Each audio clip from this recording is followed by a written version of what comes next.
Tungkol ang kwentong ito sa trauma sa pagkabata, pambubuli sa paaralan, at hidwaan ng mga magkakamag-anak. Lumaki ang bida na walang pagmamahal ng isang ina. Lagi niyang sinasabi na mas mabuti pang maglaho na lang siya. Kahit ganoon, mahal pa rin ni Ria ang kanyang ina. Sa huli, inabandona rin siya nito. Durog na durog ang puso niya pero bigla siyang nasagasaan ng truck.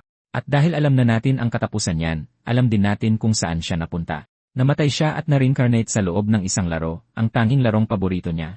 Ang masaklap pa, nagising siya sa katawan ng isang duwag na side character. Kaya laging takot ang karakter na yon ay dahil mayroon siyang skill na tinatawag na evasion. Walang pumipili sa karakter na ito sa laro dahil ayaw nitong lumaban at puro iwas lang sa bawat atake, kaya tinawag siyang duwag ng lahat. At kung hindi pa yun sapat, nakatakda pa siyang patayin ng babaeng kuneho. Dahil na-reincarnate siya bago pa magsimula ang kwento ng laro, nagpasya siyang baguhin ang kanyang kapalaran at alamin kung sinong Diyos ang naglagay sa kanya rito. Nagsimula ang kwento sa isang maaraw na araw sa paaralan. Unang araw iyon sa klase ng babaeng kuneho. Pulang-pula ang kanyang mga pisngi habang kinakabahang nagpapakilala. Alam ni Ryu na may kakayahan siyang wasakin ang mundo, pero mukha pa rin siyang kaibig-ibig na bata. Natuon ang pansin niya sa mahahabang tainga nito. Mahihiyang nagpakilala ang babae bilang Ravenna.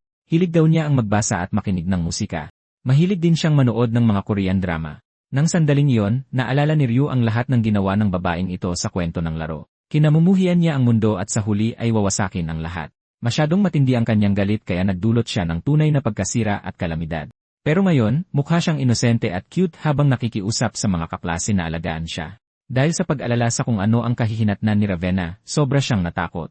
Sa madaling salita, tapos na ang maliligayang araw niya. Bravehearts ang pangalan ng laro na nilalaro niya noon sa kanyang nakaraang buhay. Isa itong na ang bida ay isang lalaking nagngangalang Kang. Sa kwento ng laro, muling bumangon ang mundo matapos ang isang sakuna na nangyari halos 200 taon na ang nakalilipas. May mga hunter para puksain ang mga halimaw at malaki ang inunlad ng mahika pati na ng teknolohiya. Gayunpaman, napakakomplikado ng laro dahil mayroon itong humigit kumulang 44 na iba't ibang ending at isa lang doon ang maganda. Dahil na-reincarnate siya bilang isang mahinang side character, kailangan niyang mas magsikap pa. Ang karakter na ito ay isang nakakainis na duwag na palaging tumatakbo sa mga laban. Ang masama pa rito, binubuli siya ng kanyang mga kaklase at pati na ng kanyang mga kamag-anak. Wala talagang kwenta ang orihinal na Ryu at iyan ang katawang namana ng ating bida. Hindi makapaniwalang nakatitig ang lalaki at nang idilat niya ang kanyang mga mata, napansin niya ang babaeng magiging isa sa pinakamapanganib na kontrabida. Kahit anong gawin niya, isang malagim na wakas ang naghihintay sa kanya. May biglang nagsabi na si Ryu na ang susunod. Lumingon siya at tiningnan ang babaeng kuneho. Mukhang pasa ni Ravenna ang lahat ng pasakit sa mundo. Pagkapanganak sa kanya, inabandona siya ng kanyang mga magulang at pinagtawanan siya ng lahat dahil sa kanyang mga tainga. Trinato siyang parang basura ng mga tao. Nangyari ang lahat ng ito dahil sa isang sakuna ng mana kaya siya ipinanganak na may mutated na yani. Siya ang tinatawag ng mga tao na isang line. Narinig ni Ryu na namamana ang kondisyong ito mula sa mga magulang. Kaya mas naging malupit ang katotohanang inabandona siya. Ngayon naintindihan na niya kung bakit naging Witch of Calamity si Ravenna. Dahil dyan, naging determinado siyang baguhin ang hinaharap at iligtas siya. May kumalabit sa balikat niya, at ang guro iyon na nagtatanong kung saan niya gustong umupo. Dahil plano niyang baguhin ang kapalaran ni Ravenna, lumapit siya rito. Alam niyang mababago ng mga gagawin niya ang lahat, lalo na't ayaw niyang mamatay sa kamay ng Witch of Calamity. Paglapit niya, kuminang ang mga mata ni Ravenna habang nagtatanong kung sino siya. Ngumiti si Ryu at nagtanong kung pwede ba siyang tumabi. Dahil bata pa lang ay itinatakwil na ang babae, hindi niya maintindihan ang kinikilos nito. Mayroon pang 5 taon bago magsimula ang totoong kwento ng laro. Kaya kailangan niya itong maging kaibigan sa lalong madaling panahon bago pa man sila pumasok sa akademya. Pero hindi iyon magiging madali. Matapos siyang akayin sa tamang landas, plano nitong gawin siyang kaalyado. Hinila niya ang isang upuan at tumabi sa kanya. Mahirap isipin na ang cute na batang ito ay magiging isang bruhang may kakayahang wasakin ang mundo. Habang nakaupo, patuloy siyang nakatitig sa babae at nag-iisip kung paano siya lalapitan. Nahiya si Ravenna, kaya pinatigil niya ito sa pagtitig sa kanya. Medyo nalungkot ang lalaki dahil napakasama niyang magtago ng kanyang nararamdaman. Gusto na niyang itigil ang pagsasayang ng oras at yayain pumunta sa bahay nila. Pero ng oras na yon, na-distract siya sa buntot nito kaya napatili siya nang bigla nitong tawagin ang pangalan niya. Akala niya ay nahuli siya nitong nakatitig sa kanyang buntot, pero agad siyang nagpalusot at tinanong kung anong kailangan nito. Kimi siyang tinanong ng babaeng kuneho kung bakit niya piniling tumabi sa kanya. Simple lang na sumagot si Ryu na gusto niya siyang maging kaibigan. Nagmukhang litong-lito si Ravenna at biglang namula pa sa kamatis. Tinanong niya kung bakit ganoon na lang ang reaksyon nito. Hindi nito maintindihan kung bakit gusto nitong makipagkaibigan sa kanya, lalo na't isa siyang line. At para mas maging komplikado, kabilang siya sa sikat na pamilya ng mga espadahin na kilala bilang pamilyang Das. Sa madaling salita, nagdududa siya rito. Iyon ay dahil palaging minamaltrato si Ravenna, kaya nabanggit na rin niya ang pangalan ni Lilica. Pinaliwanag niya na si Lilica ay ang kanyang alagang kuneho na kamukhang kamukha niya. Kaya naging interesado siya kay Ravenna. Agad na nairita ang babae. Sinabi niyang hindi siya kuneho kundi isang tao, at saka nagdadabog na naglakad palayo ng nakanguso. Naiwan siyang humihingi ng tawad sa kanya. Pero bago umalis, huminto ito sa pinto ng silid at nahihiyang sinabing sana ay magkita ulit sila bukas. Saka tumakbong palayo si Ravenna sa hiya. Naisip ni Ryu na hindi naman talaga ito nagalit sa kanya. Pagkatapos noon, umuwi na ang lalaki. Hindi pa rin siya lubusang makapaniwala na nasa loob na siya ng mundo ng kanyang paboritong laro. Naisip pa nga niya kung may status window din ba ang mundong ito tulad sa laro. Tumingin-tingin siya sa paligid para makasigurong walang nakatingin, bago iniunat ang kamay niya para palabasin ang information screen niya. Lumitaw ang status window ng manlalaro, at na-realize niyang hindi pala talaga siya mahina. Nang suriin niya ang stats, talagang nagulat siya. Ang mga abilidad ni Ryu ay mas maganda kaysa sa inaasahan niya. Wala itong katuturan, dahil ang karakter na ito ay isang nakakaawang duwag sa laro. Binubuli siya maging ng mga estudyante sa dojo. Dahil dyan, nangako siyang babaguhin niya ang kanyang kapalaran. Sa nakaraan niyang buhay, tinakwil din siya, kahit na sa ibang kadahilanang mabubunyag din kalaunan. Noon pa man, labis na ang pagdurusa ng batang ito. Sa totoo lang, mas masaklap pa yata ang inabot niya kumpara kay Subaru Natsuki. Pagka-uwi niya, napagtanto niya na kabilang siya ngayon sa isang marangal na pamilya. Sinabi niya sa ina niya na nakauwi na siya, at tinanong naman siya nito kung kumusta ang paaralan. Nang ma-realize ni Ryu na sa wakas ay mayroon na siyang ina, tumakbo siya at niyakap ito ng mahigpit. Tinanong pa ng babae kung anong klase ng buhay ang naranasan niya noon. Itinakwil na siya ng lahat, pati na ng sarili niyang ina. Kaya ang magkaroon ng isang tulad niya bilang ina ay sapat na sa kanya. Siyempre, nag-alala ang kanyang ina at tinanong kung bakit siya naiyak. Sumagot siya na wala ito, at sinabing kailangan na niyang maghanda para sa pagsasanay sa espada. Mula ngayon, desidido na siyang mamuhay bilang Ryu, at ang pinakakailangan niya ay ang mamaster ang Beast King style. Napakalakas ng diskarteng iyon, at dapat ay matagal pa bago ito matutunan ng orihinal na karakter. Alam na niya ang potensyal ng karakter na ito, dahil isinama na niya ito noon sa grupo ng bida habang naglalaro. Pagpasok niya sa kanyang kwarto, nakita niya ang kunehong si Lilica. Naisip niyang napaka-cute nito. Kilala na niya ang kuneho, dahil pagkatapos niyang mapunta sa katawang ito, nakuha niya ang lahat ng alaala ni Ryu. Habang buhat ang kuneho, nasabi niya na kamukhang kamukha talaga nito si Ravenna. Ngunit ang pangunahing layunin niya ngayon ay ang mamaster ang Beast King technique. Pagdating niya sa Swordsman Academy, napansin niyang kaunti pa lang ang mga estudyante dahil maaga siyang pumasok. Ang pamilya Dazan ay isa sa pinakamakapangyarihang pamilya sa bansa, at may sarili pa silang akademya. Pagdating pa lang niya, nakatitig na ang ibang mga estudyanteng kamag-anak din niya sa isang babae, at agad siyang nakilala ng ating bida. Ito ay si Siko, isa sa pinakamahalagang karakter sa kwento. 2 taon ang tanda nito sa kanya, at isa ring magaling na prodigy ng pamilya. Sa laro, siya ay magiging isa sa pinakamalakas na swordswoman pagkatapos graduate, at magiging kakampi rin ni Ryu dahil isang pamilya lang sila. Pero nagtaka siya kung bakit nandoon si Siko gayong 2 taon ang inilamang nito sa kanya. Napagpasyahan niyang huwag muna itong lapitan dahil masyado pa itong maaga. Nakatuon ang atensyon niya sa pag-aaral ng Beast King technique, kaya agad siyang naghanda. Sa kanya sinimulang pag-aralan ang iba't ibang forma at estilo sa pakikipaglaban, na parang mga breathing technique mula sa Demon Slayer. Pagkatapos gawin ang ilang attack forms, naghanda siya para sa susunod na yugto. Ipinagpatuloy niya ang pagsasanay ng halos buong hapon. Minsan, inisip pa niya kung patagong nanonood si Seiko habang nagsasanay siya dahil gusto niya itong pabilibin. Kasabay nito, naramdaman niyang talagang nag-enjoy siya sa pagsasanay. Hindi nagtagal, muling nanukso ang mga kamag-anak na dati siyang binubuli. Triplet sila at malalayong pinsan din niya. Sa loob ng laro, kilala sila bilang Cerberus. Sila ay bahagi ng mga isinumpang bata na palaging nang-aapi kay Ryu. Naisip ng bida natin na siya ang pinag-uusapan nila, kaya galit siyang humarap para pakinggan ang sinasabi nila. Ito ang unang beses na nakaranas siya ng pambubuli sa katawang ito. Pero ang maalala ang lahat ng nangyari ay nagpagalit sa kanya, lalo na nang makita ang mayayabang nilang mukha. Nagbalik sa kanyang isipan ang bawat sandali ng pang-aaping tiniis ni Ryu. Bumalik ang lahat ng panghihiya, paninipa, at pang-aabusong naranasan niya. Sobrang mahiyain ang karakter na yon, kaya palagi siyang sinasamantala ng iba. Pero ngayon, ang ating bida na ang nasa loob ng katawan ni Ryu. Paulit-ulit niyang sinabi sa sarili na hinding-hindi na niya hahayaang mangyari uli ito. Sa kanya malakas na hinamon ang kanyang mga pinsan. Narinig ng ibang mga estudyante ang mga pang-insulto at nagulat sila. Kahit walang babala, pumosisyon si Ryu para sa charging stance ng second form. Saka siya nagpakawala ng mabilis na atake sa isa sa kanyang mga pinsan. Tumilapon ang bata, at agad siyang tinanong ng kanyang kapatid kung ayos lang siya. Puno ng kumpiyansa, tinanong ni Ryu kung natatakot na ba silang tatlo. Tinanong ng isa sa mga bata kung ano ang nangyari sa kanyang pinsan dahil parang ibang-iba na ito. Sinabihan lang sila ni Ryu na maghanda, kunin ang kanilang mga espada at labanan siya. Ganyan talaga palagi ang mga bully, mga pre. Nagmamapangahas lang sila kapag hindi lumalaban ang kanilang biktima.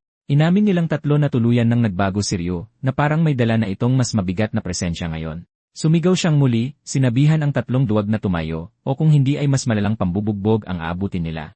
Habang inaalala niya ang panghihiyang dinanas niya, lalo lang siyang nagagalit. Saka siya sumigaw, tinatanong kung masyado na bang natakot ang tatlo, kaya halos mapaihi na sila sa takot. Sumagot sila sa pamamagitan ng pagtatanong kung alam ba ni Ryu kung sino ang binabangga niya. Alam na alam ni Ryu na ang pinsan niyang si Seung ang nag-utos sa triplets na abalahin siya. Nagtaka ang tatlong magkakapatid kung paano iyon nalaman ni Ryu. Pangarap ng magkakapatid na maging mga hunter, pero hindi kayang bayaran ng ama nila ang matrikula sa akademya. Dahil doon, tinulungan sila ng pamilya Zan para makapagpatuloy sila sa landas na iyon, at ang mismong sumusuporta sa kanila ay si Seung. Pumayag lang itong suportahan ang triplets kung patuloy nilang bububulihin si Ryu. Iyan ang dahilan kung bakit nagdusa ang ating bida ng maraming taon. Ngayon ay hinarap niya sila, sinabing alam niya ang lahat, at ipinaalala sa kanila na miyembro rin siya ng pamilya Zan. Kung gugustuhin niya, pwede niyang bawiin ang sponsorship nila anumang oras. Agad na nagpanik ang mga duwag. Nang sandaling iyon, dumating ang Swordsmanship Dojo Master, at nagtanong kung ano ang nangyayari. Sumagot ang bida natin na silang tatlo ang naunang manggulo. Tinanong ng Master kung totoo ba yon. Lumaban si Ryu dahil hindi siya papayag na tumayo lang doon at magpabugbog, at muling tinanong ng Master ang triplets. Nanigas sa takot ang mga bata at mabilis na nagdesisyon na mas mabuting sumang-ayon na lang kay Ryu. Kaya inamin nilang sila ang may kasalanan ng lahat at walang kinalaman si Ryu. Nagulat ang Master dahil hanggang kahapon, napakaduwag pa ni Ryu para lumaban kahit kanino. Pagkatapos nyon, ginugol niya ang buong hapon sa pagsasanay. Kinaumagahan pagpasok niya sa eskwelahan, pakiramdam niya'y desidido siya, at nangako sa sarili na hinding-hindi na niya hahayaang may manghiya sa kanya muli. Gayunpaman, may agad na nakakuha ng kanyang atensyon. Ito ay si Ravenna, na mukhang napaka-cute habang nakaupo sa kanyang desk. Nakatayo lang ang bata doon at nakatitig sa kanya. Saka siya kaswal na naglakad palapit at binati ito. Tumingos ang mga tainga ni Ravenna, at namula ang kanyang pisngi habang nahihiyang bumati rin. Sa pagtatangkang mapalapit sa kanya, tinanong niya kung ano ang binabasa nito. Sumagot ang babae na isa lang itong ordinaryong libro, at sinabi ni Ryu na mas gusto niyang magbasa ng mga web novel. Tinanong nito kung bakit siya sumali sa book club kung hindi naman niya gusto ang mga libro, at sumagot siyang sumali siya dahil gusto niyang mapalapit sa kanya. Sa pagkarinig noon, matinding na mula si Ravenna. Anong ibig mong sabihin? Sumali siya sa book club dahil sa akin. Inamin niyang gusto rin niya ng mga web novel, pero dahil wala siyang pera, ang mga libre lang ang nababasa niya. Napansin ni Ryu na nagiging mailap ang usapan dahil nakatira ito sa ampunan at hirap sa pera, kaya iniba niya ang usapan at nagtanong kung anong mga drama ang hilig nitong panoorin. Nagulat si Ravenna at tinanong kung paano niya nalaman iyon. Ipinaliwanag niyang nabanggit nito iyon sa kanyang pagpapakilala. Nagtago siya sa likod ng libro dahil sa hiya, nagtataka kung paano nito naalala ang ganoong bagay. Baka talagang gusto siya nito kung gusto pa rin siyang maging kaibigan, o baka naman gusto lang nito ng kaibigan dahil wala rin siyang kasama. Sa madaling salita, baka namanghalang ito sa kanya dahil isa siyang lime mutant. Kahit paano, iyon ang pinaniniwalaan ni Ravenna. Inisip pa niya na baka bandang huli ay magsawa rin ito sa kanya at iwan siya tulad ng laging ginagawa ng iba. Napansin ni Ryu na nakayuko ang mga tainga ni Ravenna at naisip niyang sobrang cute ng mga ito kaya gusto niya itong hawakan. Siyempre, alam niyang nakakapagtaka kung magtatanong siya ng ganoon. Sa kanya naalala si Lilika at naisipang pasayahin ito sa pamamagitan ng pagpapakita ng isang video. Na-excite siya at nagtanong kung iyon ba ang alagang nabanggit nito noon. Kaya pinlay niya ang video at ipinaliwanag na nirecord niya yon kagabi. Mahinang tumatawa, talagang naaliw siya rito. Nagkomento pa siya na talagang nakakagigil sa cute si Lilika. Pinanood ni Ryu na gumalaw ang mga tainga nito at naisip niyang kamukhang-kamukha talaga nito ang kuneho niya. Sa kanya tinanong kung gusto nitong makita ng personal ang kuneho at masaya naman itong pumayag. Pagkatapos nyon, inanyayahan niya si Ravenna na bumisita sa bahay nila pag-uwi. Namumula sa kaba, sinubukan niyang mag-isip ng palusot para tumanggi. Ayaw na niyang balikan ang mga masasakit na alaalang iyon, pero sa huli, hindi rin siya nakatiis at tinanggap ang imbitasyon. Pagdating niya roon, namangha siya dahil parang eksena sa isang drama ang bahay nito. Lumabas ang nanay ng binata at agad siyang tinanong kung siya ba si Ravenna, ang kaibigang inimbita ng anak niya, saka siya masayang pinapasok. Inaasahan ni Ravenna na abusuhin siya dahil sa kanyang genetic mutation. Naalala niya kung paano pinagbabawalan ng mga magulang ang kanilang mga anak na makipaglaro sa kanya dahil mababa ang tingin nila sa mga mutant, pero napakabait ng nanay ni Ryu at ipinaramdam nitong tanggap siya. Sobrang nakakapaso ang init at kabutihang iyon, kaya halos mabulag si Ravenna. Nang sandaling iyon, hinawakan ni Ryu ang kamay ng dalaga at hinila siya para pasunurin. Masaya siya, pero nag-aalala pa rin siyang baka balang araw ay magsawa rin ito sa kanya. Kahit pa ganun, sinabi niya sa sarili niyang ayaw na niyang bitawan ang kamay nito. Pagpasok sa loob ng bahay, labis siyang namangha. Nakatikim ang dalaga ng masasarap na pagkain at nakipaglaro rin siya kay Lilika. Iyon na yata ang isa sa mga pinakamasayang araw sa buong buhay niya. Kinalaunan, sumapit ang gabi. Umuwi na rin ang tatay ng ating bida mula sa trabaho.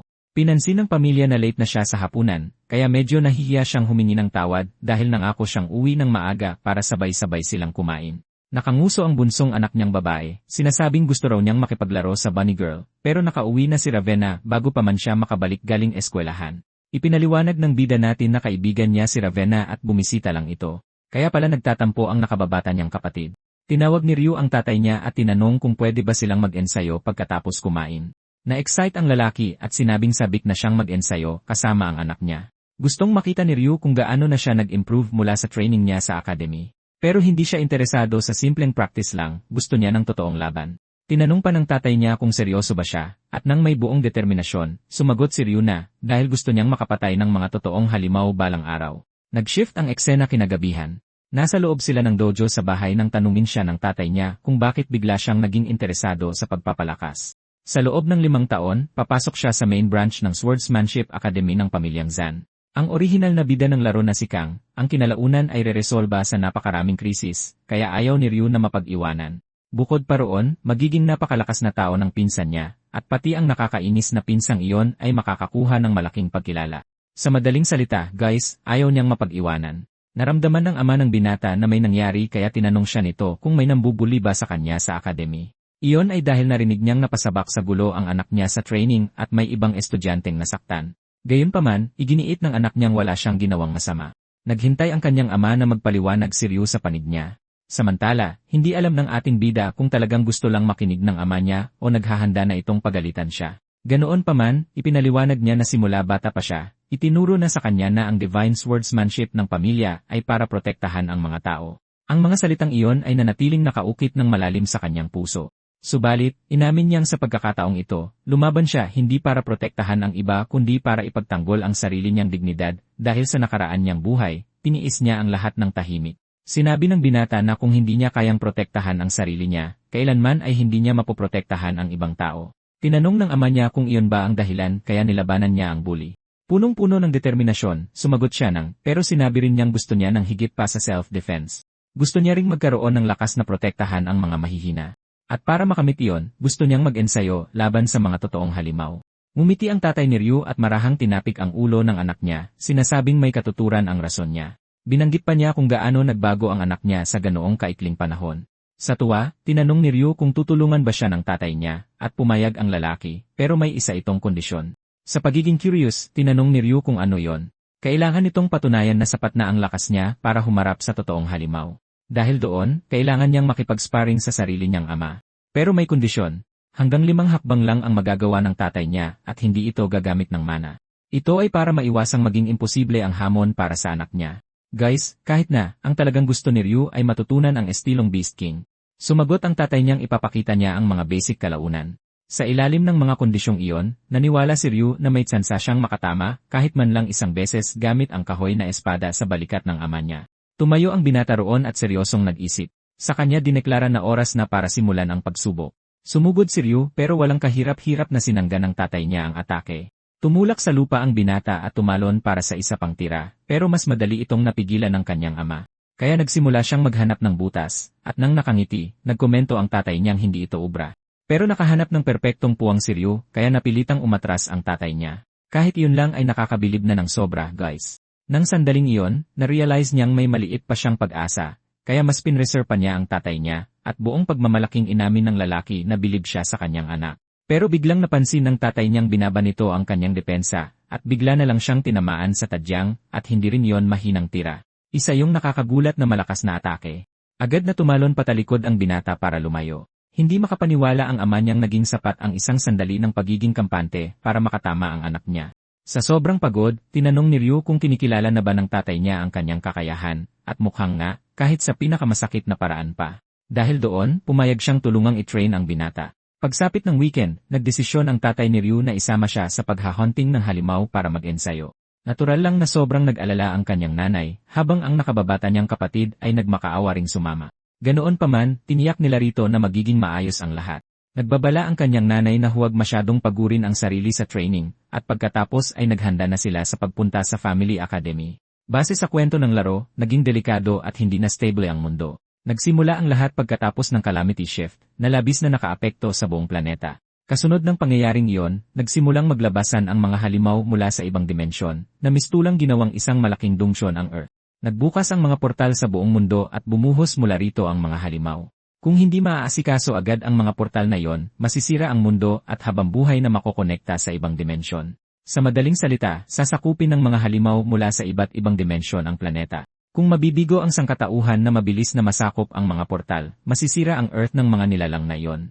Iyon ang eksaktong dahilan kaya may higit 40 bad endings ang laro at isa lang ang good ending.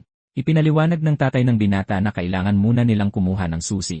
Tinanong ni Ryu kung nasaan ang susi. Sumagot ang tatay niyang nakaimbak iyon sa warehouse. Tuwing may makaka-clear sa isa sa mga portal na iyon, makakatanggap sila ng susi para makapasok ulit dito kalaunan. Mukhang umiiral pa rin ang game system sa mundong ito. Pagdating sa family headquarters, ipinakita sa kanya ng tatay niya ang lugar kung saan ito nagtatrabaho. Ang pamilya nila ay nagmamay-ari ng 12 ng branches na nakakalat sa buong bansa. Para makapasok sa mga dungsyon at portal, kailangan ng lisensya mula sa gobyerno o isang hunter certification. Dahil hindi pa opisyal na hunter si Ryu, pwede lang siyang pumasok kung kasama ang tatay niya, at magalang na bumati sa lalaki ang lahat ng tao roon. Iyon ay dahil ang tatay ng bida natin ang branch manager. Nang sandaling iyon, may biglang lumapit at ginulat ang binata. Isa itong babaeng empleyado na sinabing ang cute daw ng anak ng boss nila, habang nagsimula ring pumuri sa kanya ang mga nakapaligid sa kanila. May ilan pang ang nangurot sa pisngi niya at nagkomento kung gaano ito kalambot. Nagtaka si Ryu kung ganito ba kakaiba umakto ang lahat ng hunter. Inanunsyo ng isa sa mga receptionist na handa na ang room 2 ayon sa request ng manager. Pinalapit siya ng tatay niya at tinanong ni Ryu kung anong klase ng susi ang gagamitin nila. Isa yung white rank K. Nahahati sa 7 magkakaibang kulay ang difficulty levels ng portal, simula sa puti bilang pinakamadali, na sinusundan ng kulay abo, dilaw, berde, pula, at asul. At sa huli, nariyan ang pinakadelikado sa lahat, ang itim na susi. Ipinaliwanag ng tatay ng binata na kahit ang white rank K ay magiging malaking hamon na para sa kanya. Pero sobrang taas ng kumpiyansa ni Ryu, na halos parang isang superhero.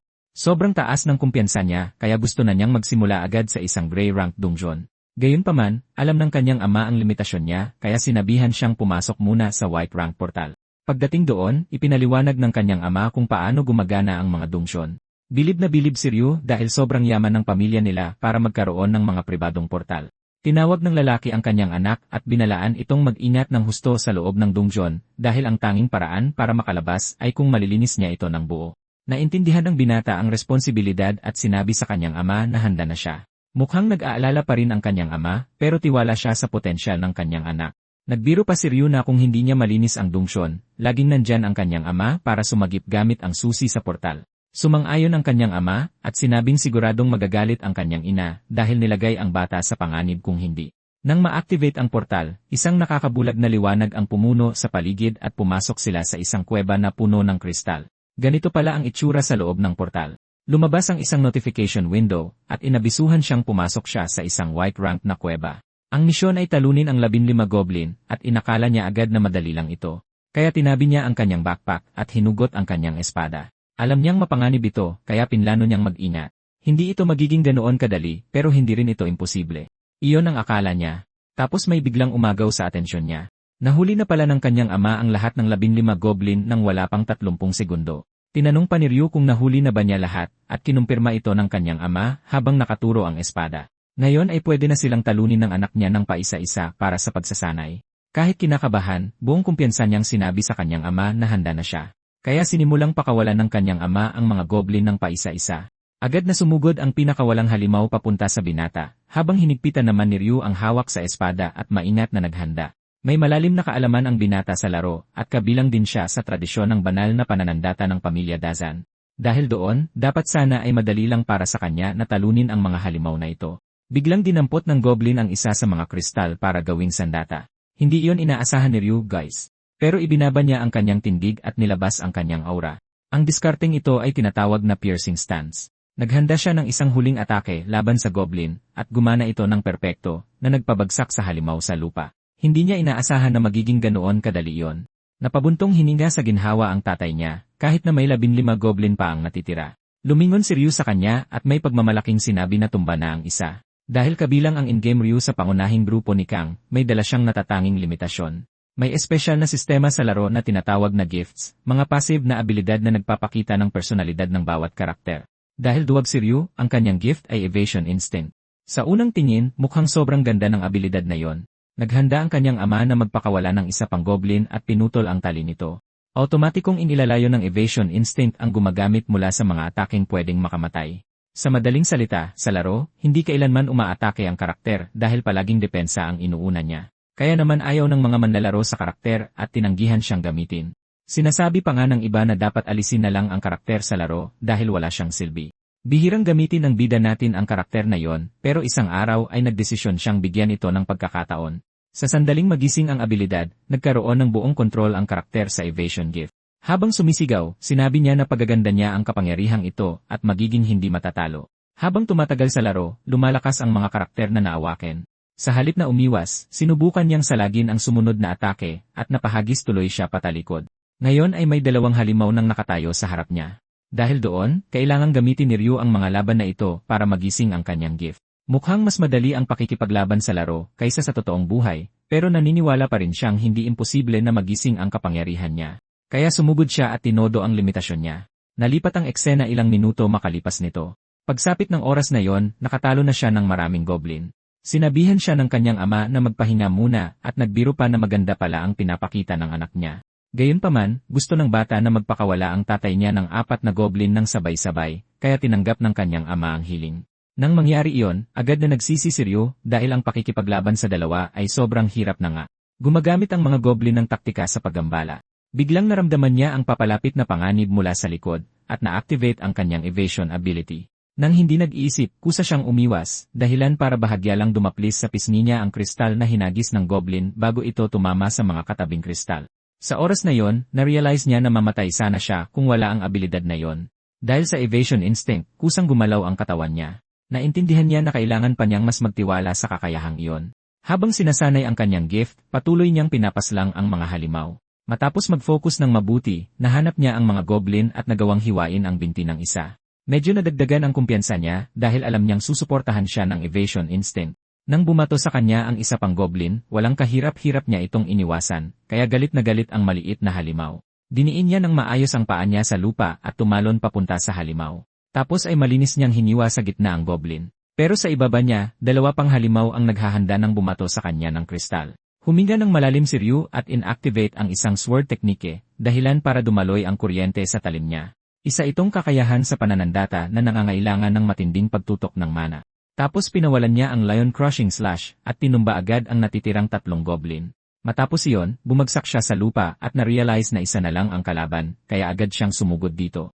Sumulpot ang ama niya at sinabihan siyang huminto sa padalos-dalos na pagsugod at kumalma dahil hindi lang isang goblin ang natitira. May ilan pa na nakatali. Doon niya napagtanto na mas matatagalan ang paglilinis sa dungsyon kaysa sa inaasahan niya. Kalaunan, maingat na pinanood ng kanyang ama ang lahat dahil matagumpay na natalo ng binata ang lahat ng 15 goblin. Sinabi ng tatay ni Ryu sa sarili na dapat sana ay nagtiwala siya sa kanyang anak simula pa lang bago niya tinawag si Ryu. Nang sandaling iyon, lumabas ang isang notification na nag-aanunsyong malinis na ang portal. Isang maliwanag na ilaw ang kuminang sa kalangitan at may nabuong susi na lumipad diretsyo sa kamay ni Ryu. Naintindihan ng binata na nasakop na niya ang portal at nakuha na ang white rank K. Kahit pa ganoon, mukhang hindi pa rin siya kontento.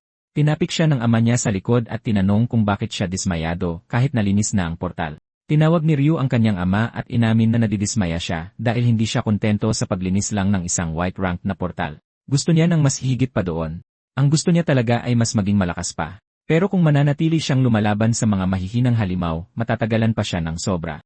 Ngayong malinis na ang portal, wala nang halimaw na natitira para talunin doon. Dahil doon, tahimik siyang nag-isip kung tatanungin niya ang kanyang tatay na payagan siyang subukan ang isa pang portal. Hindi pa rin niya napupukaw ang kanyang gift, na ibig sabihin ay hindi pa rin niya lubos makontrol ang kanyang evasion ability. Patuloy na nagkwento ang tatay ng binata kung paano siya nagulat sa pagtalo ni Ryu sa 4 na halimaw ng sabay-sabay, hinawakan pa at nyugyog siya ng buong pagmamalaki, habang sinasabi na nagmana talaga sa kanya ang anak. Pagkatapos ay inanunsyo ng tatay niya na oras na para umalis, na agad nagpagulat kay Ryu. Bukas na ang labasan, at hiningi ng ama niya ang susi sa kanya. Kaso, gusto pa sana niyang magpatuloy sa pagsasanay.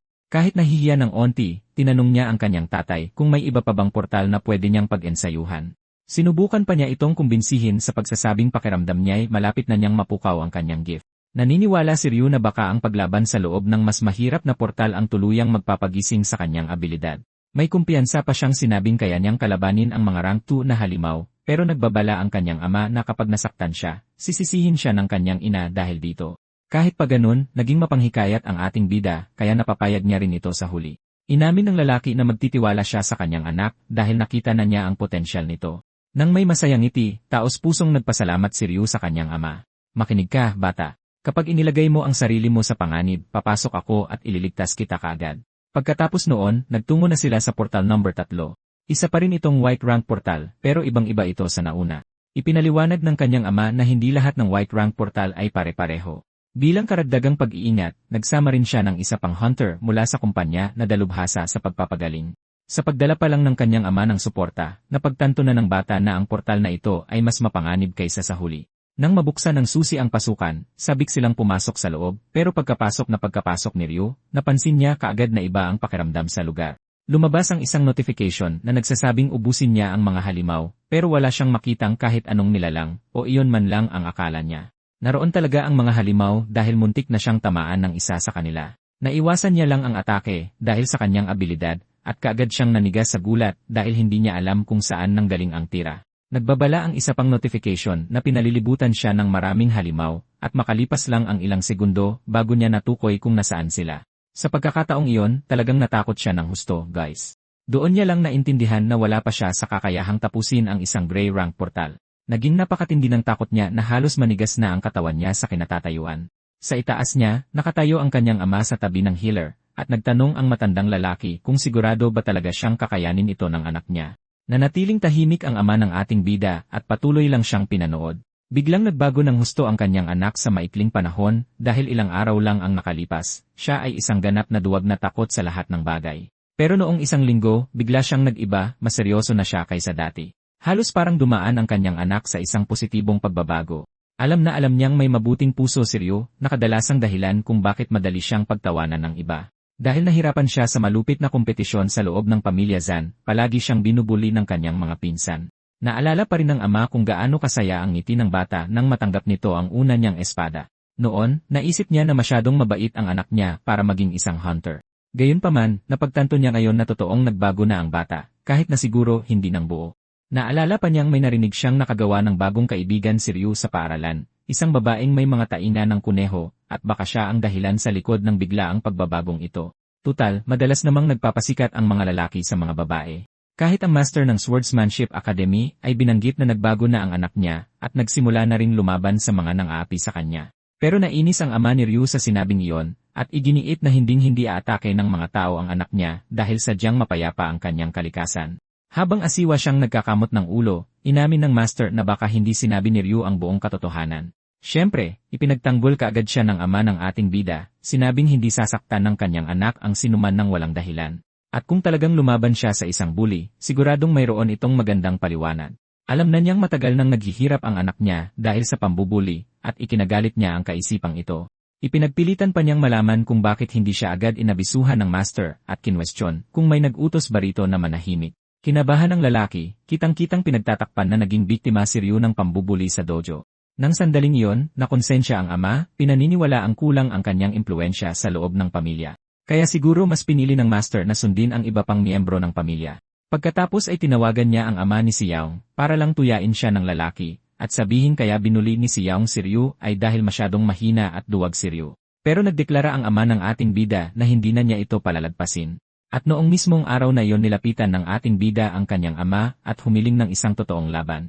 Doon napagtanto ng ama na talagang gusto nang magbago ng anak niya, kaya sobrang ikinagulat niya ang sitwasyon. Talagang nabigla siya sa mga nangyari. Pero maya-maya pa, napangiti siya dahil ayaw na ng kanyang anak na manatiling mahina at duwag. Nang mapagtagumpayan ng bata ang unang white rank portal na yon, totoong sumaya siya dahil mas maganda ang naging ipinakita ni Ryu kaysa sa inasahan. Sa madaling salita, lubos na ipinagmalaki siya ng kanyang ama. Kahit sino naman ay ganoon din ang mararamdaman. Gayunpaman, nang pumasok sila sa isang mas malakas na white rank portal, napansin niyang kumikilos na naman ng parang duwag si Ryu. Hindi lang nanginginig sa takot ang bata, talagang tumatakas din siya palayo sa mga halimaw. Sa pagkakataong iyon, tinamaan siya sa braso, at napagtanto ng ama niya na inilalagay ng bata ang sarili niya sa panganib. Halatang-halata ang takot sa kanyang mga mata. Tinanong ng healer ang ama kung hanggang kailan siya balak manood lang ng hindi nakikialam. Pagkatapos ay tumigil si Ryu dahil napaligiran na siya at tinawag ang mga goblin papalapit sa kanya. Naunawaan ng kanyang ama na madidismaya lang ang bata kung makikialam siya ngayon. Kaya ang tanging hiniling niya lang ay lagyan ng support hunter ng protective magic shield ang paligid ni Ryu. Kasabay nito, nanatili siyang handa na makialam gamit ang sarili niyang teknike kapag talagang nalagay sa panganib ang bata. Gayunpaman, may nakakuha ng kanyang pansin. Mukhang hindi natural ang paninigas ng mga galaw ni Ryu dahil sa sobrang kaba niya. Pero ang kanyang mga mata ay hindi katulad ng sa taong tuluyan ng nilamon ng takot. Mahigpit na ibinaon ng bata ang kanyang paa sa lupa, at nagulat ang ama niya dahil nakilala nito ang Beast King style fourth form, ang Lion Needle Barrage. Pagkatapos itong gamitin, nagsimula na namang tumakbo palayo si Ryu, pero ang lahat ng ito ay bahagi ng kanyang diskarte. Nang maghanda ang isang goblin na magpaputok ng palaso, buong tiwala niya sa kanyang abilidad sa pag-ilag, at matagumpay na naiwasan ang tira. Naiintindihan niya na tiyak na kamatayan ang aabutin niya kapag nanatili lang siyang nakatayo dahil palilibutan siya ng mga halimaw. Umatake muli ang goblin at naiwasan na naman niya ito. Itinulak niya ang lupa gamit ang buo niyang lakas para lang iwasan ang mga atake. Gayunpaman, unti-unting bumabalik na naman ang takot niya, guys. Isang halimaw ang tumalon patungo sa kanya, at pinatay niya ito habang sinasadya niyang huwag umasa sa pag-iwas. Alam niya na kung palagi na lang siyang aasa sa pag-ilag, hindi siya makakagawa ng sarili niyang atake. Nang mapagtanto niyang panandalian niyang nakontrol ang abilidad na ito, labis siyang nagulat. Gayunpaman, biglang tinamaan ng isang goblin mage mula sa itaas ang kanyang braso. Hindi niya maintindihan ang nangyayari. Pakiramdam niya mas dumarami ang mga halimaw na patuloy na lumalabas. Unti-unti, tuluyan na siyang napalibutan. Hindi niya man lang napansin na nangyayari na yon. Isang pagkakamali lang ay tiyak na ikamamatay niya. Lumingon siya sa likuran at napagtantong wala na siyang matatakbuhan. Nang mga sandaling yon, na-corner na siya at walang matatakasan.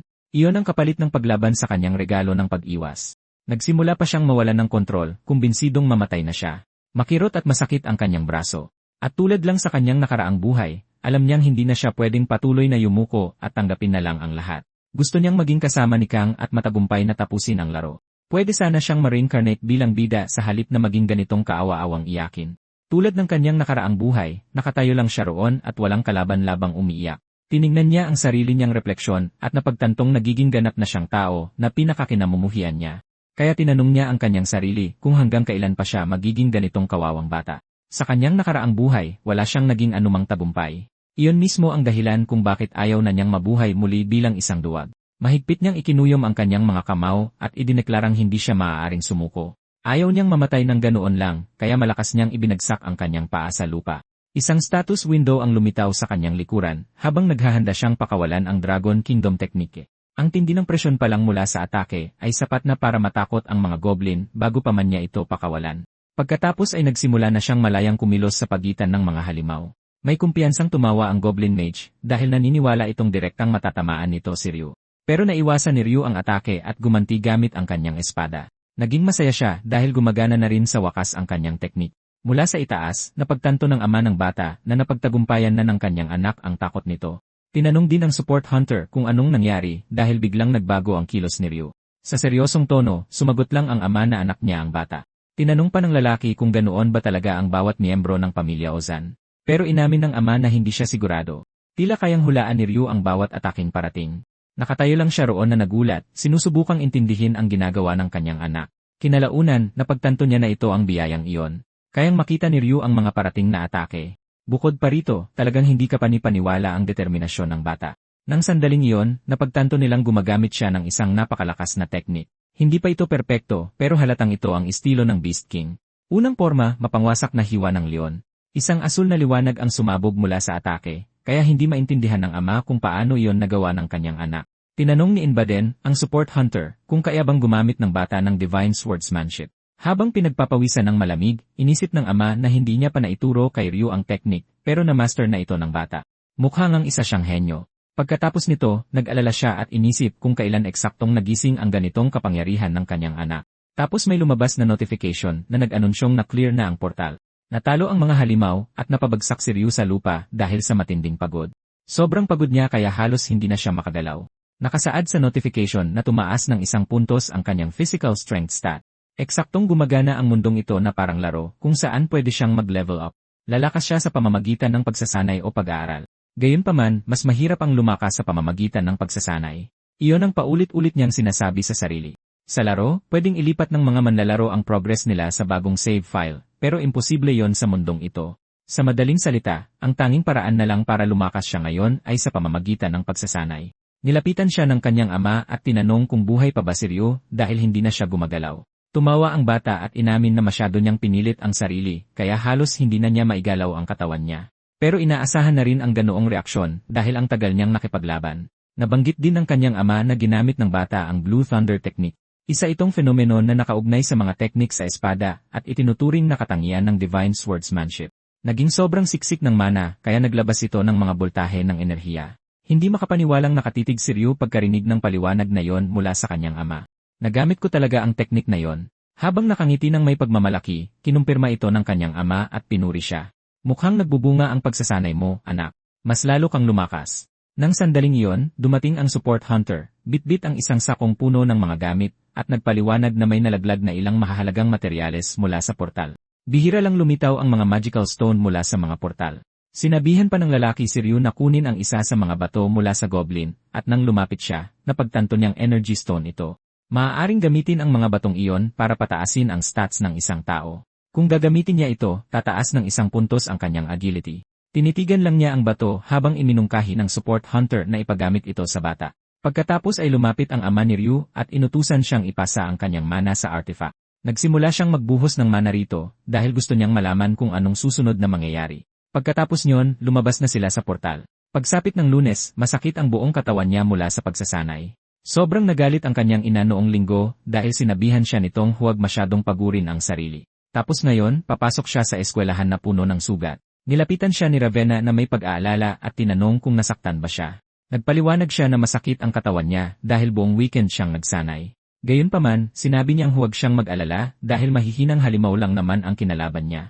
Agad siyang nagpanik at nagtanong, anong ibig mong sabihin kinalaban mo ang mga halimaw? Masyado iyong delikado para sa mga batang kasing edad natin. Pero naalala niya na kabilang siya sa pamilya Zan na nagmamay-ari ng mga magical portal para sa pagsasanay. Dahil nag-aalala pa rin, inalok niya ito ng ointment at mga bendahe.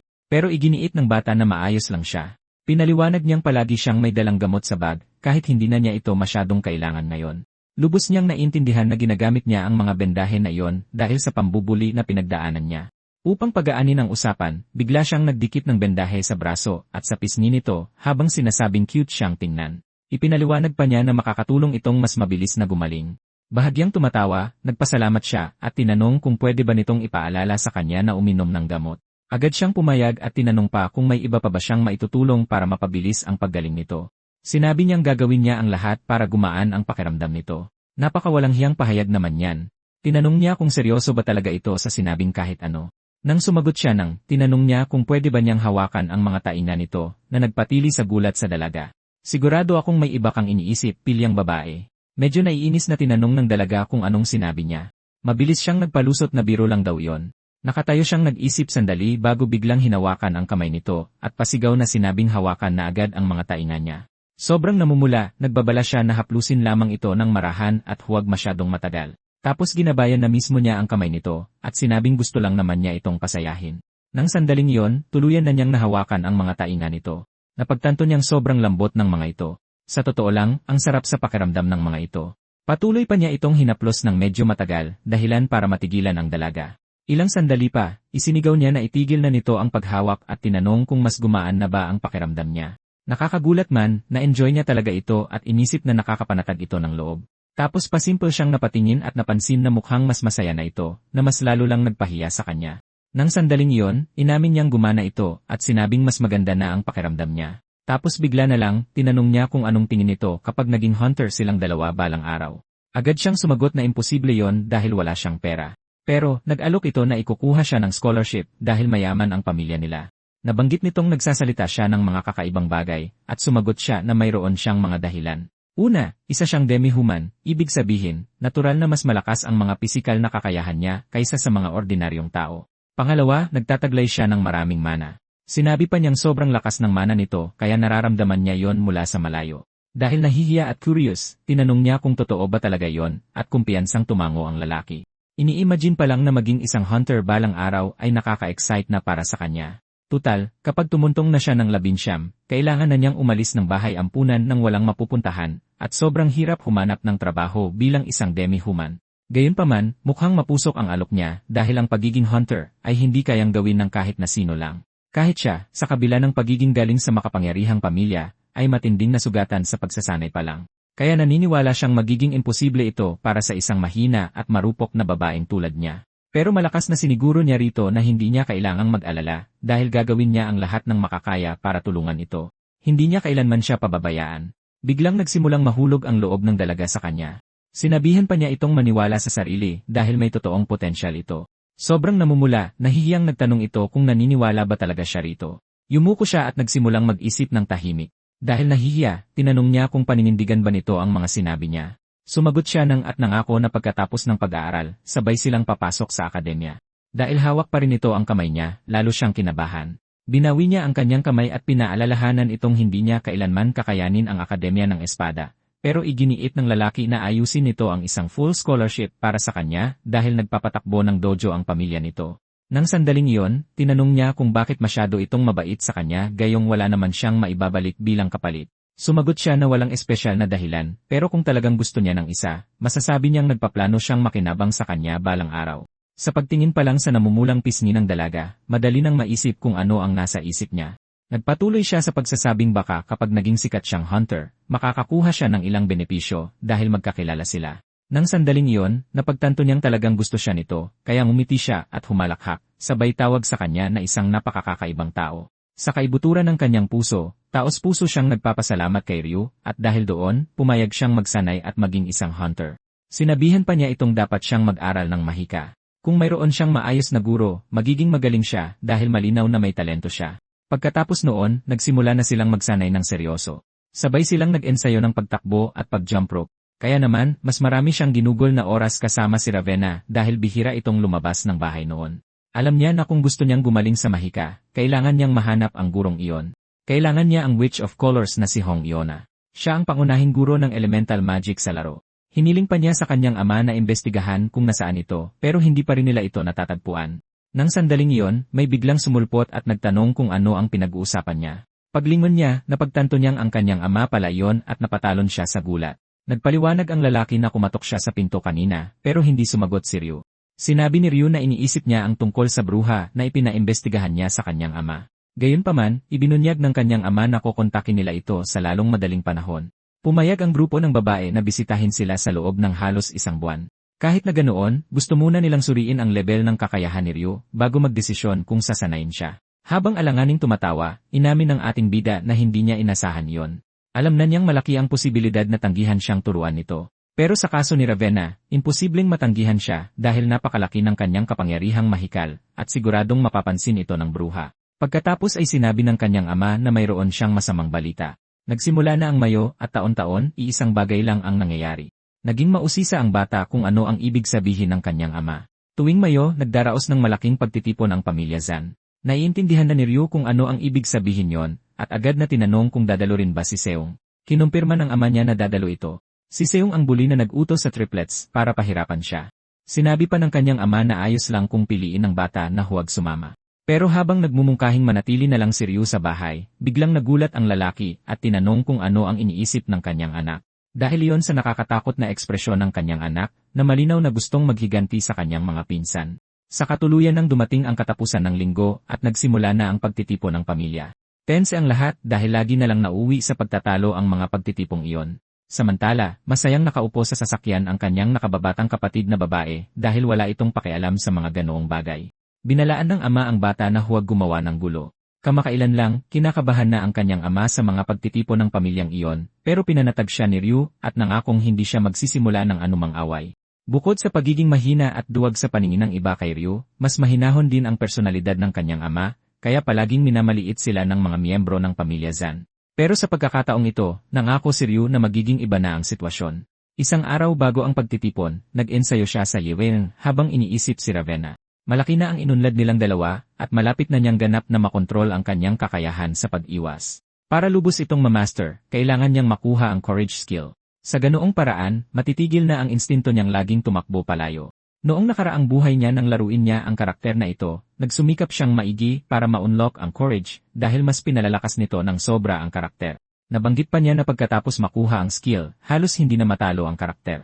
Gayunpaman, alam niyang magiging mahirap ang mabilis na pag-unlad sa akademya dahil napakahina pa rin ang pisikal na lakas ni Ravenna. Bukod pa rito, may isa pang problema.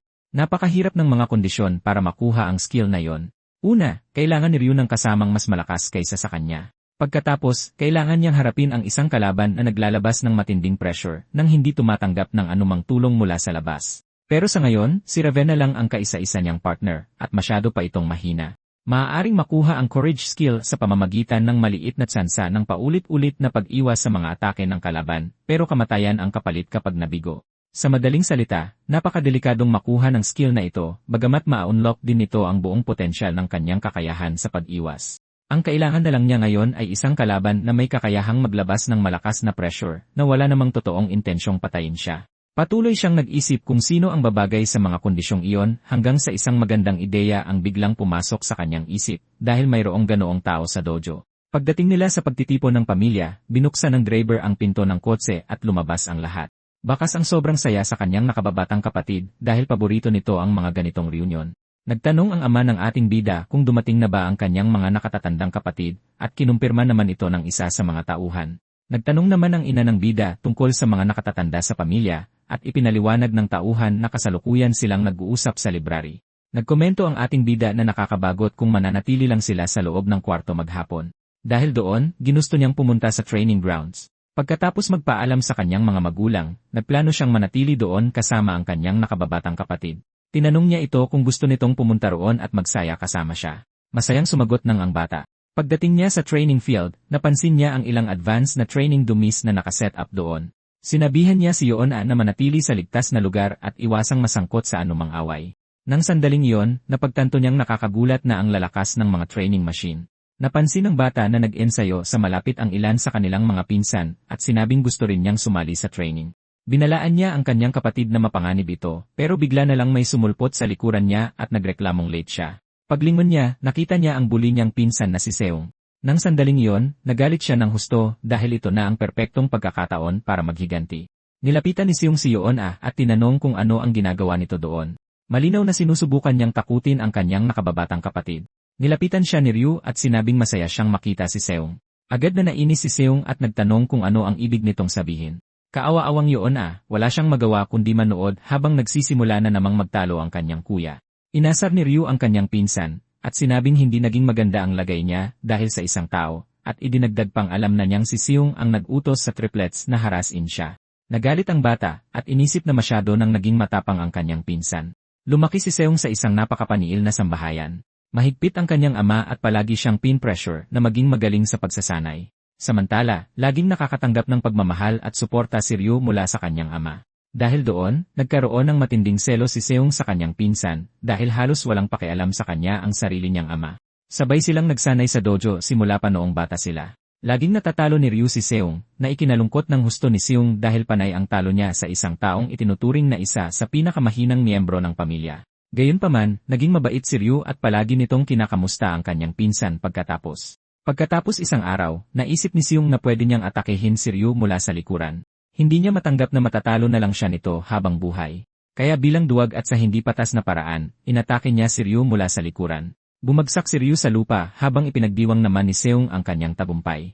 Pagkatapos noon, hindi na siya tumigil sa pagpapahirap sa kanya. Alam niya na ang patuloy na pambubugbog kay Ryu ay unti-unting sisira sa kumpiyansa nito. Bukod pa rito, ang pananakit sa kanya ay naging paraan para mailabas ang sarili niyang pagkadismaya at inggit. Matapos ang bawat pambubugbog, mananatili na lang si Ryu sa sahig na umiiyak. Ang reaksyong iyon mismo ang gusto ng nambubuli. Mula noon, lumala palalo ang pambubuli pareho sa eskwelahan at sa akademya.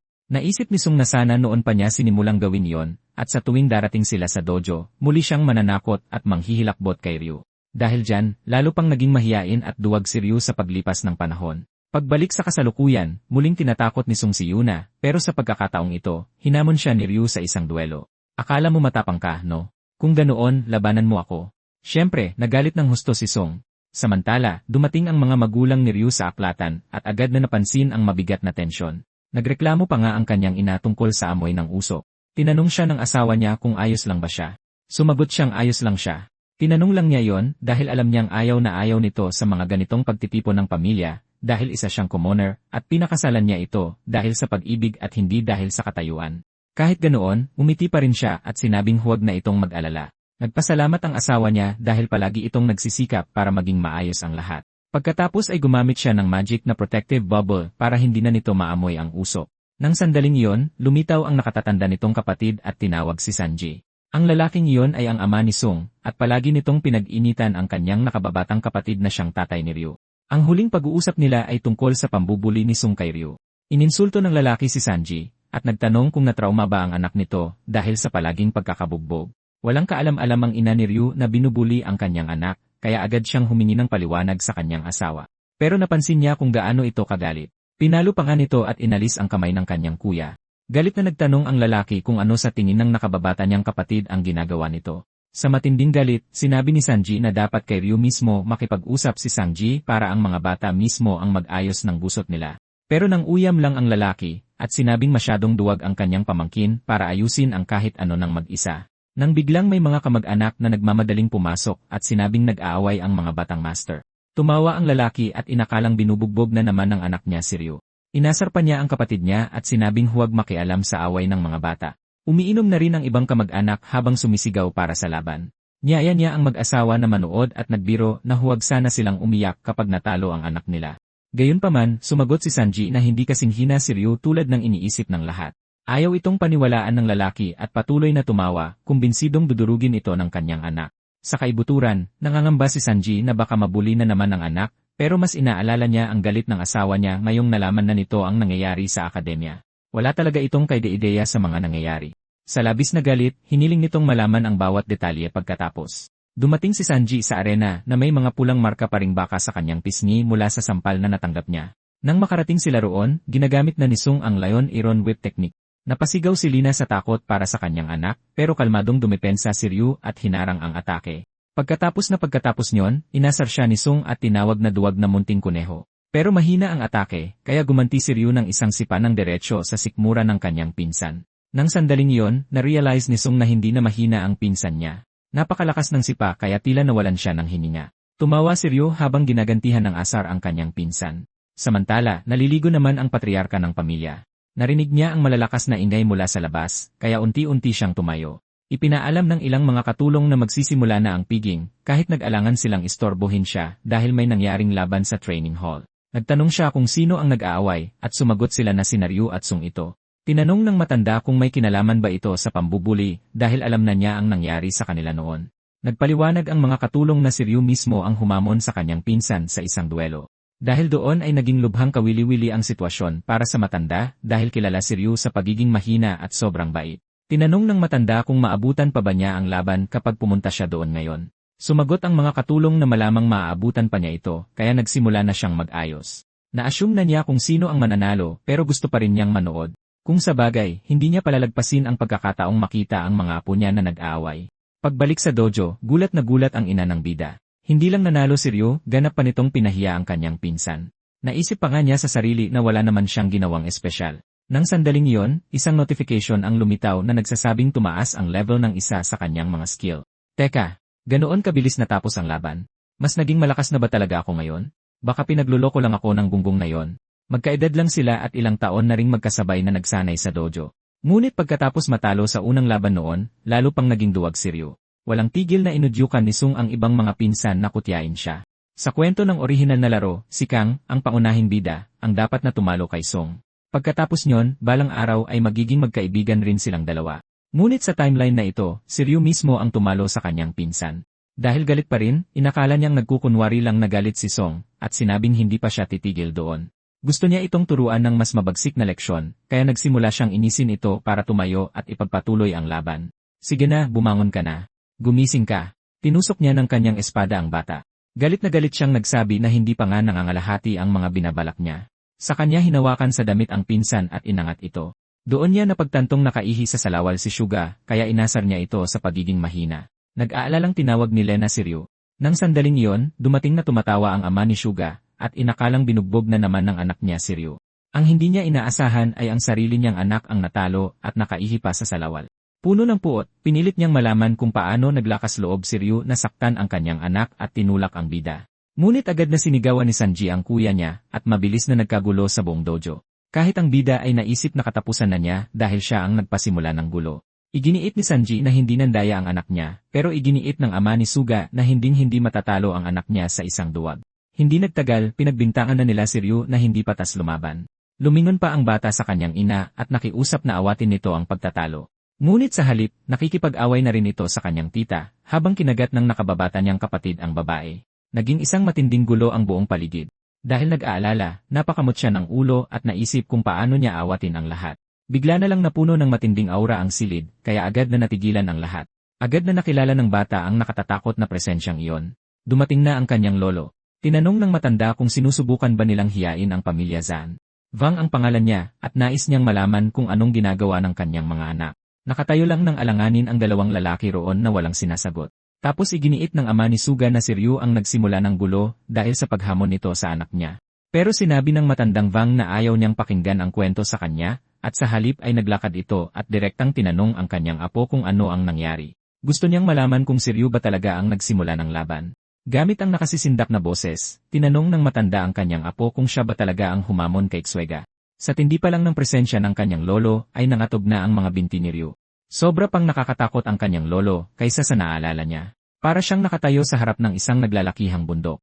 Habang nanginginig sa kaba, inamin niyang siya ang nag-umpisa ng laban at idinagdag na patas siyang nanalo. Tinanong ng kanyang lolo kung totoo bang hinamon niya si Chug at tinalo ito. Sumagot ang bata nang at sinabing naging patas ang laban. Tinalo niya ang kanyang kalaban ng walang pandaraya. Inutusan siya ng pinuno ng pamilya na ipaliwanag ng detalyado ang laban, at inilarawan ng bata kung paano niya mismong natalo ang kanyang pinsan. Iminungkahi pa niyang tanungin ang mga kamag-anak na nakasaksi sa laban. Saka siya tinanong kung bakit niya sinunggaban ang kalaban pagkatapos ng laban, at ipinaliwanag ni Ryu na akala niya ay patay na si Suga dahil hindi ito sumasagot. Ang totoo, gusto lang niyang mas bugbugin pa ang bully. Kahit pa, inakusahan ng mga magulang ni Suga ang bida ng pandaraya dahil sa pag-atake matapos ang laban.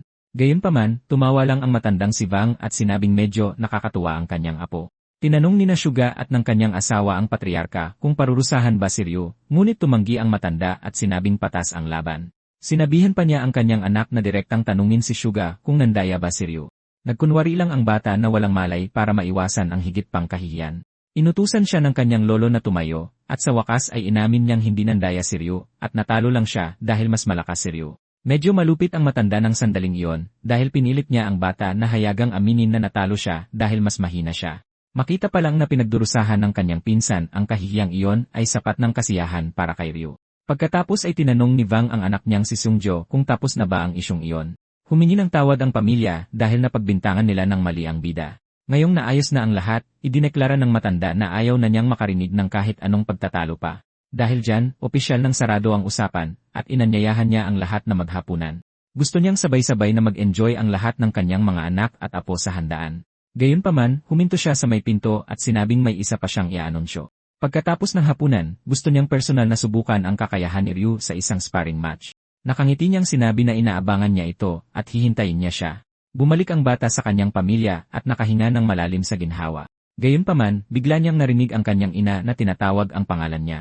Sa isang seryosong mukha, sinabi nitong gusto siyang makausap. Sa kanya tinanong kung naintindihan ba nito kung ano ang naging mali niya. Kinakabahan siyang sumagot na dahil ito sa pakikipag-away niya kay Seung at nadamay pa ang kanyang mga magulang. Sinabihan siya nito na hindi iyon ang isyu at muling nagtanong, pero labis siyang natakot dahil iyon ang unang beses na nakita niyang ganito kagalit ang kanyang ina.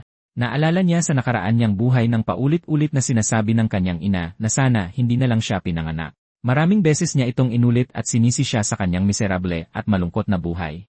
Bukod sa pang-insulto sa kanya, malupit din ang trato nito sa kanya. Dahil doon, lumaki siyang naniniwalang nagdurusa ang kanyang ina nang dahil sa kanya. Minsan ay niyayakap siya nito habang umiiyak at humihingi ng tawad. Hindi niya alam kung nagsisisi ba talaga ito sa mga ginawa nito o nakokonsensya lang. Kahit pa ganoon, mahal pa rin niya ito. Isang araw, umalis ito pagkatapos sabihing nakahanap ito ng trabaho sa ibang lungsod. Pagkatapos noon, hindi na niya ito nakita pa. Inabandona siya ng kanyang ina noong 10 taong gulang siya. Nang pumasok siya sa pagbibinata, naging mapait ang pananaw niya dahil lumaki siyang walang pagmamahal mula sa kanyang mga magulang. Ngayon sa kasalukuyan, natakot siyang baka iwan din siya ng inang ito. Kaya nagmakaawa siyang patawarin at muling nagtanong ang kanyang ina kung alam ba niya ang nagawa niyang mali. Sa pag-aalala, inisip niyang dapat siyang humingi ng tawad dahil ipinanganak pa siya, ngunit biglang niyakap siya ng mahigpit ng kanyang ina. Sinabi nitong ang totoong naging mali niya ay ang pagtatago ng pambubuli sa kanya dahil sanay na protektahan siya nito. Humingi pa ito ng tawad dahil hindi nito napansin na mag-isang nagdurusa ang kanyang anak. Dahan-dahang hinaplos ang kanyang ulo, sinabi nitong tiyak na masakit para sa kanya na tiisin ang lahat ng iyon ng mag-isa at hiniling sa kanyang mangako na hindi na muling itatago ang mga ganitong bagay. Napagtanto niyang ang inang ito ay ganap na naiba sa kanyang nakaraang buhay. Totoong nararamdaman niya ang pagmamahal at aruga nito, kaya niyakap niya ito ng mahigpit at umiyak, sabay pangakong hindi na siya magtatago ng anumang lihim. Nagsimula na ring umiyak si Yuna dahil naging emosyonal din ito. Sa huli, sabay nilang niyakap ang kanilang ina. Pabirong sinabi ng ama ng bata na gusto rin niya ng yakap, ngunit sumagot si Lena na hindi pa rin niya ito napapatawad. Habang pilit nitong niyayakap ang kanyang asawa, napansin ng bida ang isang mensahe sa kanyang telepono. Agad niya itong chinek. Ito ay isang litrato mula kay Ravenna na nagsasabing nakarating na siya sa tuktok ng bundok at balak pa niyang mas magsanay. Nakaramdam siya ng saya nang makitang seryoso ito sa ginagawa at tumawa habang sinasabing napaka-cute nito. Mabilis na napagtanto ng mga magulang ng bida na nahuhulog na ito sa batang babaeng iyon. Nang sandaling iyon, may kumatok sa kwarto ng pamilya at tinawag ang branch leader na si Sanji. Ipinaalam ng tagasilbi na magsisimula na ang handaan at pinapupunta na sa bulwagan ang lahat ng mga anak at ang kani-kanilang pamilya. Napakatindi ng tensyon doon. Pumunta rin ang lalaking iyon para ipaalam ito sa pamilya ni Seiko. Ilang minuto matapos ang hapunan, magsisimula na ang evaluation match. Tiwala sa sariling sinabi ng dalaga na handa na siya. Saka ipinakita ang marangyang handaan ng sagradong pamilya ng mga espadahin. Dala ng angkan na iyon ang isang legasya na tumagal na ng 200 taon. Dahil doon, tingin ni Ryu sa pamilya ay lubhang tradisyonal. Kahit pa, may iba pang nakapukaw sa kanyang pansin. Napansin niyang takot ang pamilya ni Song at napagtanto niyang nangangamba sila na baka galit pa rin ang kanilang lolo dahil sa naunang insidente. Pagpasok ng lolo sa bulwagan, inihampas niya ang kanyang espada sa sahig at humingi ng katahimikan. Pinasalamatan niya ang lahat ng dumalong kamag-anak, lalo pat mas maraming miyembro ng pamilya ang nagtipon-tipon ngayong taon. Dahil malayo ang ibinidahe ng lahat, siguradong gutom na sila. Kaya inihayag ng lolo na dapat munang kumain ang lahat at inihain na ang hapunan. Napakasarap ng pagkain. Pagkatapos ng isang malaking pag-aalsa, nahulog ang mundo sa kaguluhan. Noong madilim na panahong iyon, naghangad ang sangkatauhan ng mga tagapagtanggol o kaya naman ay mga santuwaryo. Para mapanatili ang kanilang kapangyarihan, inako ng mga maharlikang pamilya ang tungkuling protektahan ang sangkatauhan. Ganyan na itatag ang mga santuwaryo para sa isang layunin. Ipinagtanggol ng mga hunter ang sangkatauhan mula sa mga halimaw na lumalabas sa mga portal. Nagdala sila ng malaking responsibilidad, ngunit nagkamit din sila ng malaking prestihiyo. Nang maglaon, bumuo ang lipunan ng mga sistema para sanayin ang mga hunter, ngunit tanging ang orihinal na 1-0 pamilya lamang, tulad ng pamilya ng mga espadahin, ang may sapat na impluensya upang turuan sila sa pamamagitan ng kanilang mga dojo. Dahil ang lolo at lola ng bida ay napakalakas at maimpluensya, itinatag nila ang pamilyang Dazan. Mula sa malayo, pinagmasdan ng bata ang kanyang lolo na binabati ang iba pang mga apo. Walang pag-aalinlangan, si Seiko ang paborito nitong apo. Bihasa na siya sa beast technique. Hindi makapaniwala ang ibang mga kamag-anak at kinwestiyon kung totoo ba ito. Napansin ni Ryu na ang kanyang pinsan ang naging sentro ng atensyon, habang pinagalitan ng lolo ang kanyang mga anak dahil sa pagdududa sa talento nito. Kung patuloy siyang uunlad sa ganoong bilis, tiyak na siya ang magiging ikalawang pinakamalakas na pinuno ng pamilya. Inaasahan ng lolo na lalaki siyang isang makapangyarihang pinuno na kayang higitan siya balang araw. Nakangiti ng may kumpiyansa, nangako si Seiko na patuloy niyang pagbubutihin. Namangha siya na nakakaya nitong tumayo sa tabi ng kanilang lolo nang hindi nagpapakita ng takot. Inisip ng bata na tiyak na napakalakas nga nito. Nang sandaling iyon, nagkatinginan sila at mabilis siyang kinabahan habang pilit itong itinatago. Napansin ng lolo ang interaksyon nila at tahimik na tumawa sa sarili. Sa kanya nabanggit na ang pag-unlad ni Seiko ay nagpapaalala sa kanya ng balita tungkol sa isang pasaway. Agad na naintindihan ni Ryu na ang tinutukoy ng kanyang lolo ay ang demonic duelist, isang napakalakas na master, at mentor din ni Kang, ang bida ng laro. Nakilala ni Ryu ang karakter na yon dahil lumabas ito sa maagang bahagi ng kwento ng laro. Unang nagpakita ng interes ang demonic duelist kay Kang habang nagsasanay ang bata sa bahay ampunan. Pagkaalis ni Kang sa ampunan sa edad na 17, agad siyang nagsimulang magsanay sa ilalim ng master na yon. Sa orihinal na kwento ng laro, may pagkakataon din si Ravenna na magsanay kasama ni Kang, at napagtanto niyang nabago na niya ang hinaharap na yon. Sa puntong ito sa kwento, napili na ng duelist si Kang bilang kanyang disipulo, kahit na wala pang nakakakilala roon kung sino ang bata. Alam na ng matanda na tumanggap na ng isang estudyante ang demonic duelist. Ang mas malala pa, gusto nila ng isang duelo. Sa madaling salita, balak ng duelist na isabak ang kanyang disipulo laban sa isa sa mga apo ng pamilya Zan. Nang ianunsyo ito ng lolo, kinabahan ang mga apo. Sinabi ng matanda na hindi nila maaaring tanggihan ang hamon dahil makakasira ito sa reputasyon ng pamilya. May kumpiyansa niyang idineklara na ipapakita niya sa walang hiyang duelist na yon ang tunay na lakas ng pamilya Zan.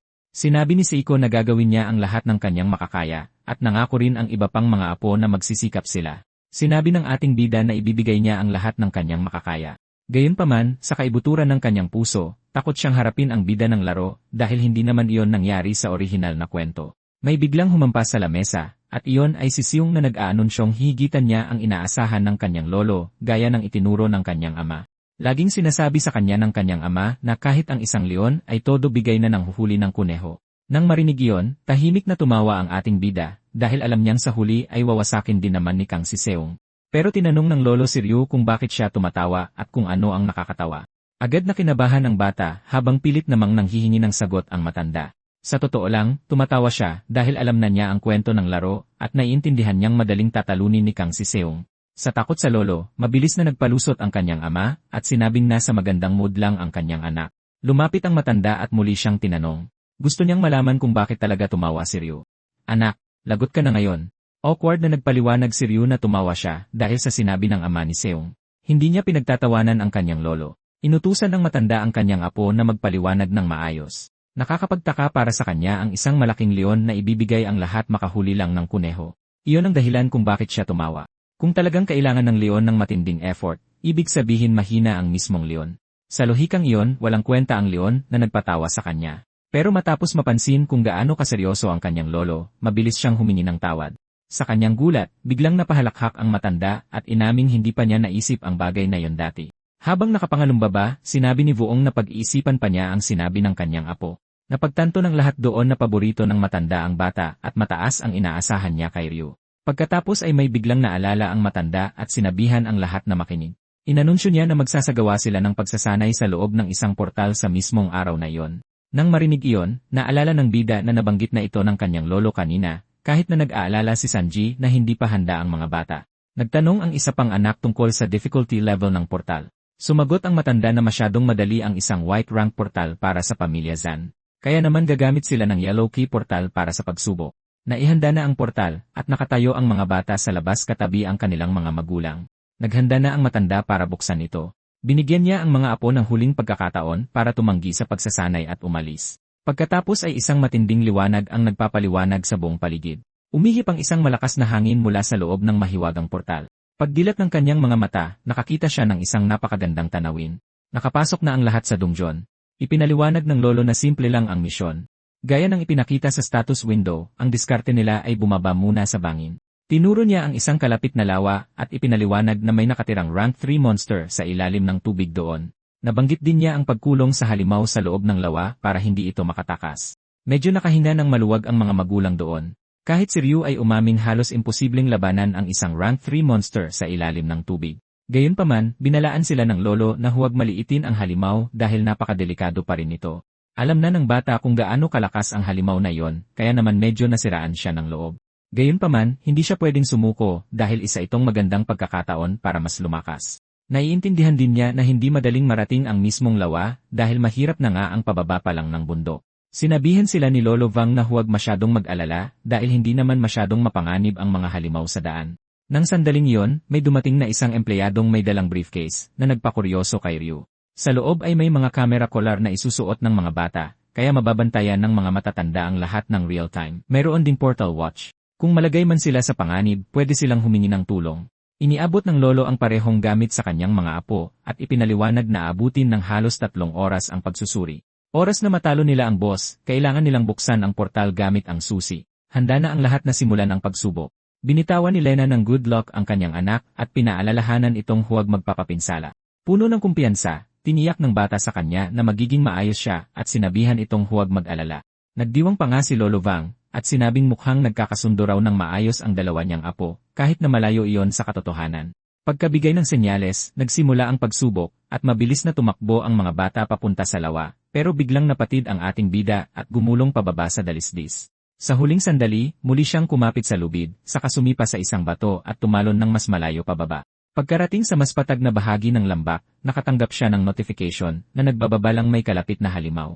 May biglang nakakuha ng kanyang atensyon nang may lumipad na projectile papunta sa kanyang binti. Sa kabutihang palad, gumana ang kanyang evasion instinct, at nang tumingala siya, napagtanto niyang ang mga umaatake ay mga rank 1 pouch monkey. Dalubhasa ang mga pouch monkey na yon sa pagbabato ng mga bagay, at mabilis na naghanda ang mga nilalang ng isa pang pag-atake, habang umasa naman ang bata sa kanyang evasion skill para iwasan ang lahat.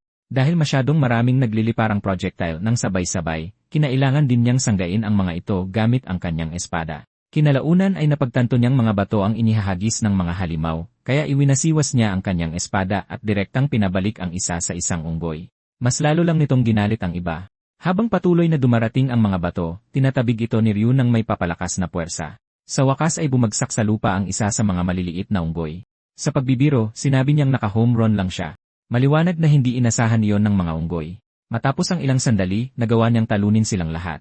Gumugol siya ng halos 35 minuto sa pakikipaglaban sa mga nilalang na iyon.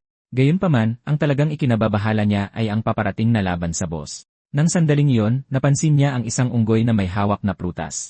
Dahil nalaro na niya dati ang laro, nakilala niya ito bilang isang vitality fruit. Sa sobrang tuwa, agad niya itong kinuha. Sa isang mapanuyang ngiti, napagtanto niyang magagamit niya iyon ng husto. Samantala, pinapanood ng mga miyembro ng pamilya sa itaas ang kanilang mga anak sa pamamagitan ng mga monitor. Nagsimulang magpanik ang isang kamag-anak dahil nasugatan ng halimaw ang kanyang anak, kaya agad ding nag-alala si Lina. Ipinagyabang ng ama ni Seung na ang kanyang anak ang pinakamalakas at wawasakin nito ang lahat ng iba pang mga apo. Napakayabang ng inasan ng lalaki. Kahit ang mga magulang ng bida ay napapagod na rin sa ugali nito. Kasabay nito, ginagamit ni Siko ang kanyang mga lightning technique. Ito ang ikalimang forma ng Beast King attack style, ang Lion Strike. Gulat na napatitig ang ama ni Seung, at nagtaka kung paanong na-master na ng kanyang pamangkin ang mga ganoong teknike. Proud na tumawa ang lolo at pinuri ang talento ni Siko. Gayunpaman, nag-aalala siya dahil masyadong maraming mana ang nauubos ng kanyang mga apo. Baka pagdating nila sa laban sa boss, ubos na ang kanilang lakas. Puno ng kumpiyansang sinabi ng ama ni Seung na magiging ayos lang ang anak niya, at sinabihan ang kanyang ama na huwag mag-alala. Biglang nakakuha ng atensyon ng lahat ang isang malakas na ingay. Lumingon ang matanda sa screen at nakita si Ryu na nagpapalipad ng isang unggoy sa himpapawid. Nagtaka ang lahat kung ano ang ginagawa ng bata. Nag-alala sina Shenji at Lina dahil naisip nilang hindi sineseryoso ng kanilang anak ang pagsasanay at naglalaro lang ito. Sa ibaba naman, kumakain ang bata ng mga vitality fruit habang napapahanga sa tindi ng epekto ng mga ito. Habang masusing nanonood, pinag-isipan ng lolo kung ano ang binabalak ng kanyang apo. Muling tinuyan ng ama ni Sheng si Ryu at sinabing ginagawa lang nitong laro ang pagsasanay at binabaliwala ang hamon ng lolo. Habang nakatingin sa screen, nakita nila siyang humahampas ng mga bato palayo at agad na unawaan ng matanda kung ano ang ginagawa ni Ryu. Napansin pa niya na napakatalas ng instinct ng bata. Sa pagnanais pa ring manggulo, itinuro ng ama ni Shang ang screen at nagreklamong huminto pa si Ryu para kumain sa halip na magseryoso sa pagsasanay. Tingnan niyo yan, ama. Sinabi pa niyang halatang walang pakialam sa panganib ang bata kung kaya nitong huminto sa gitna ng pagsubok para lang kumain ng prutas. Sa likuran, nagsimulang mainis si Sanji. Pero sinabihan siya ng matandang Vang na manood ng mabuti at tinanong kung pamilyar ba ito sa prutas na kinakain ni Ryu. Isa itong stamina fruit na nagpapabalik ng sigla. Pinuri pa ni Vang si Sanji at sinabing napalaki niya ng maayos si Ryu. Pagkatapos ay itinuro niya ang screen para maiging mapanood ng lahat. Sa totoo lang, nakakahanap si Ryu ng iba't ibang prutas sa loob ng mga unggoy kaya panay ang paghampas niya sa mga ito. Habang hinihimas ang baba, sinabi ng matanda na napakautak ng kanyang apo sa pangumolekta ng mga prutas para palakasin ang sarili. Samantala, pilit tinatago ni Sanji ang kanyang pagkalito dahil kailanman ay hindi niya itinuro yon sa kanyang anak. Nalaman lang ito ng bida dahil nalaro na niya ang laro noon. Lumipas ang ilang oras, nakakain na siya ng iba't ibang prutas na nagpataas sa stats niya. Pero grabe ang fate ng asul na endurance fruit. Sa patuloy niyang paggalaw, unti-unti siyang nakalapit sa lawa. Nakakolekta rin siya ng napakaraming prutas, kaya halos hindi na niya kayang bitbitin ang lahat. Sa dami niyon, parang pwede na siyang magtayo ng tindahan ng prutas. Naisip niyang imposibleng makatakas dala ang lahat ng prutas na iyon dahil sa sobrang dami. Binalak pa niyang itago ang mga ito sa mga supot ng unggoy. Nang pag-isipan itong mabuti, napagtanto niyang magandang ideya ito kaya hiniwa niya ang mabalahibong supot at ipinasok doon ang lahat ng prutas. Matapos tanggalin ang iba pang supot sa mga unggoy, gumawa siya ng maliliit na bag at isinabit sa buong katawan niya. Pagkatapos nito, nagsimula siyang tumalon-talon sa mga sanga para makalapit sa lawa. Nagsayang siya ng maraming oras sa pagkuha ng prutas kaya kailangan na niyang magmadali ngayon. Pero biglang may umagaw sa atensyon niya.